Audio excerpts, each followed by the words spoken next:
দাস বহু বছর ধরে দেখে আসছে যে কেউ অমরনাথ যাত্রা করতে গিয়ে কখনো 2000, কখনো 1500 বরফ বরফের ঝড়ে অনেকের মারা যাওয়ার খবর পাওয়া যায়। একবার হরিদ্বারের নিকটে নীলকণ্ঠের যে মন্দির আছে তার উপর পাহাড়ের একটা বড় চাই ভেঙে পড়ে সবাই সেখানে মারা গেল। নীলকণ্ঠের মন্দিরটা ভেঙে গেল। তারপর সেই টুকরো পাথরের যে টুকরোটা, খুব ভারী যে পাথরটা ছিল, পাথর খুব ভারী, সে রাস্তা ধরেই গড়াতে শুরু করলো। একদিক থেকে যাত্রীরা উপরে উঠছিলেন যেদিকে, ধীরে ধীরে, আর ওইদিকে পাথরটা গড়ানো শুরু করলো, পিষে দিয়ে চলতে লাগলো নিচে অবধি। আর সেখানে একটি লক্ষণ ঝোলাও আছে। গঙ্গার উপর একটা সেতু তৈরি করা আছে। লোকজন কিছু এগিয়ে যাচ্ছিল। তারপর ওইখান থেকে শুনে শুনে কিছুজন বেঁচে গিয়ে কেউ এইদিকে পালাচ্ছে, কেউ ওইদিকে পালাচ্ছে, কেউ বা সেতু পার করার চেষ্টা করছে।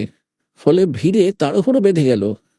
উল্টে পালিয়ে আসছিল যারা, তারা বলছিল, কেউ কেউ বলল যে পাহাড় পাহাড় নাকি ভেঙে পড়েছে। আর সেতুর উপর থেকে নিচে নেমে আসছিল যারা, তারা শুনল পুল নাকি ভেঙে পড়েছে, যেখানে তারা আটকে পড়ে আছে। ফলে ওই তাড়াহুড়োতে পুলের ওপর কয়েকশো, 400-500 লোক সেতুর ওপরেই মারা গেল।